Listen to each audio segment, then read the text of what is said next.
Welcome back, everybody. I'm Chuck Beaver, and this is The Writing Wasn't Very Good, my web series dedicated to helping you avoid the pitfalls of video game writing. In this episode, we will review the roadmap of how to make a narrative-heavy game from pitch to ship, but focused mainly on just the narrative aspect of the journey. We'll also show how narrative cannot do meaningful work until theme, tone, and genre are locked down. Because until then, there is no direction to follow, no foundation to build from, and no center to align with. Here are the highest level production planning milestones of a game. Let's dig into each phase and discuss narrative's key deliverables. The concept and pitch phase. What is the goal of this phase? Pretty easy. Draft a game pitch so strong that it gets greenlit. What is narrative's role in this phase? Ensure theme, tone, and genre are properly created in the artistic vision section and within any unique selling points or USPs. Okay, what's the criteria for leaving this phase? Greenlight for the overall project. But for narrative, we want to see a properly constructed theme, tone, and genre. Is this a hard gate for us? Not yet. If we aren't included during the pitch phase, and we often aren't, we will still have a chance to finalize these concepts to our satisfaction in pre-production. But note that main story work will be gated until these are completed. What are the key elements? We covered this actually under the MBA slide discussion in the Aligning Writing to Business Goals episode. So we'll do just a quick recap here. Audience. Who are we targeting and how does the game appeal to them? Game genre. What game genre best addresses the identified opportunity? Core gameplay loop. What are the primary mechanics? Unique selling points, or USPs. What sets this game apart? What is the hook? Often, one of the USPs will contain a strong narrative element. Bringing narrative into the early search for hooks can yield exponential creative dividends. Operational fit. How does this align with the team's strengths and history? Our artistic vision. The concepts of theme, tone, and narrative genre. This is the start of the IP's foundation. Let's dig into the artistic vision section a little bit more. I'll dedicate entire episodes later to crafting each of these, theme, tone, and narrative genre. But for now, let's just do a quick review. Theme. The central messages of the game, reflecting broader societal or emotional human conditions. Some quick examples make theme very clear. Redemption. Red Dead Redemption 2. Arthur Morgan watches the sunrise over the mountains. In his final moments, having atoned for his sins by helping John and his family escape. Revenge. Kill Bill. Beatrix slicing through the crazy 88. Motherhood. Alien 2. Ripley in the loader versus the alien queen. Get away from her, you bitch! Confession here, I find I don't often start or even know what a game's themes are until after working with the story elements a little bit. So maybe that's wrong and backwards, and some creators can't imagine not starting with a theme, but in my experience, it's okay not to panic if you don't have one right away. Tone. The general emotional target of the game. For example, Grimdark. Inside.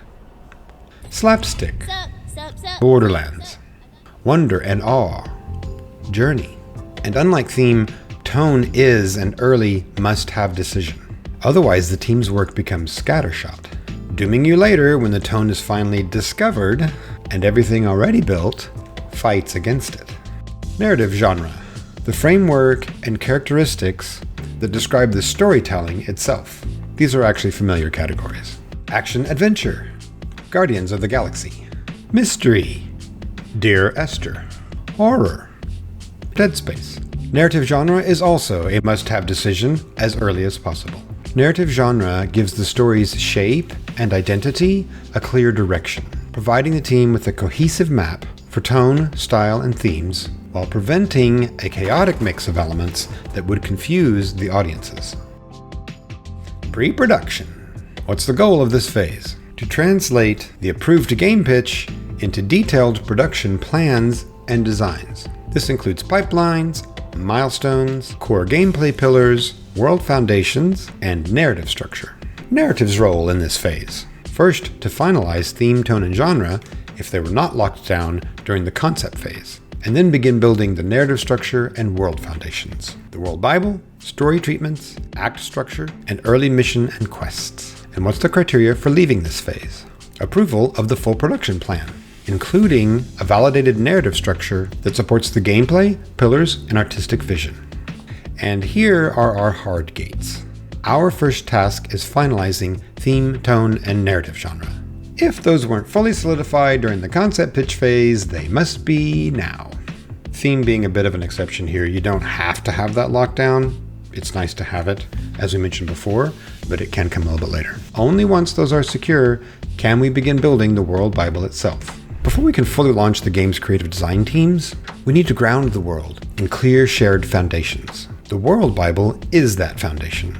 The world Bible defines the underlying reality of the game world. Foundational pillars, theme, tone, and narrative genre. Backstory, history, factions, conflicts, cultures, beliefs, rituals, religions, politics, hierarchies, technologies, magic, economy, geography, flora and fauna, languages, main characters. We will dive into detailed methods for each of these in future episodes. Before it is finalized, each team, narrative, art, and design can begin exploratory work, but they must avoid locking anything in that would later contradict it. Art team before the World Bible. Concept and production design teams can explore atmosphere and tone from theme, tone, and narrative genre visually. Mood boards, broad environmental style guide. Pause to read. Stylization research. Character silhouette explorations. Lighting and texture atmospheres. But they must not finalize shape language, patterns, architecture, costumes, symbols, or any lore-dependent design until the World Bible is complete. Game design team before the World Bible is complete. Gameplay design teams can explore mechanics aligned to the basic game genre from the concept pitch phase. Core loops, movement, combat frameworks, player feedback responses, hits, misses, cooldowns, prototypes of early ability systems, generic roles, tank, healer, DPS, but they must not build lore-specific content like classes, faction abilities, or progression systems. Once the World Bible is complete, it unlocks full, synchronized creative design work across the team. Art can begin the style guide, colors, shapes, patterns, materials, architecture, symbols, silhouettes, typography, atmosphere. Game design can ground ability frameworks, faction progressions, character roles, and lore-specific systems. For narrative, we have cleared the second of our 2 gates. And now, we begin constructing the main story deliverables. Characters, factions, antagonists, protagonists, the why now trigger for the story, the high-level story treatment, act structures and detailed beats, quest and mission objective integration with level design, early scene layouts and script drafts.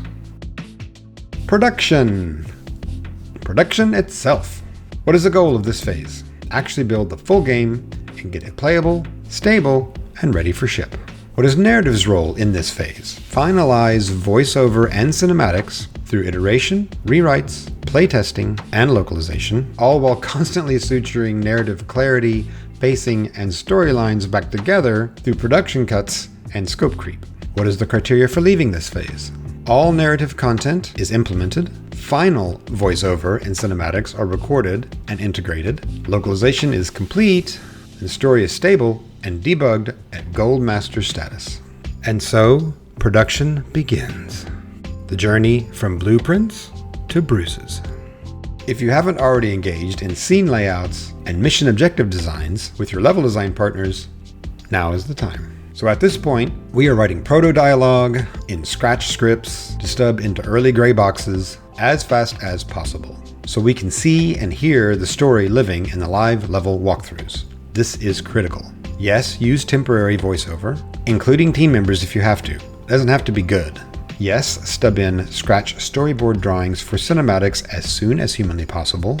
And as the level goes through its iterative baking cycle, you will be constantly working to ensure the integrity of our narrative constructs, including but not limited to pacing, clarity, foreshadowing, tension, setups, payoffs, crisis, and climax. These have to be constantly reassembled as the level makes dramatic adjustments for gameplay, scope cuts, and production realities, including feedback, until the game flow is locked, such as that ever is. Arguably, only at this point are we able to work on the final version of dialogue. since only at that point is the scene layout structure solid enough to work with. What are some wrenches that happen at this phase? Let me guess. You had to go into a mocap studio with a final script because the animation lead time of the cinematic pipeline is so long, there was no realistic way to wait for this level bake lock ideal some 4 months away. Happens all the time. What do? Rely on your main story pre-production planning, hit your beats, setups, and other narrative marks, and then gird your loins.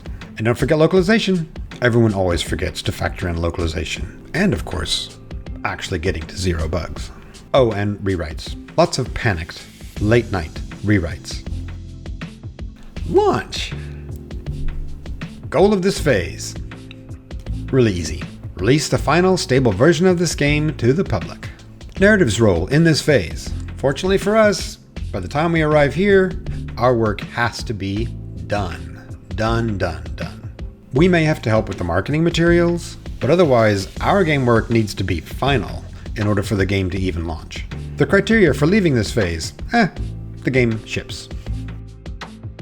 Post-launch. What is the goal of this phase? Support the game's ongoing success through patches, expansions, DLC, or live service updates. What is narrative's role in this phase? Well, depending greatly on your game type, either packaged goods or live service, the trials you endured to get here, maybe the end, packaged goods, or just the beginning, live services. And the criteria for leaving this phase? Well, it depends on the game.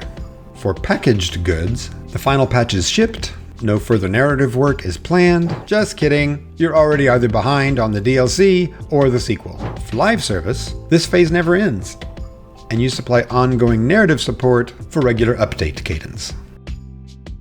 So, in conclusion, in a perfect world, theme, tone, genre, and story structure would be locked before we ever put pen to paper. In reality, we usually show up late and are asked to fix the engine while the car is already rolling downhill on fire. Find the core, lock it down, stitch the wreckage together continually before it hits the trees. Welcome to narrative work in games. Alright, you made it. That's it for this episode. Like and subscribe if you enjoy what we're doing here, and we will see you next time.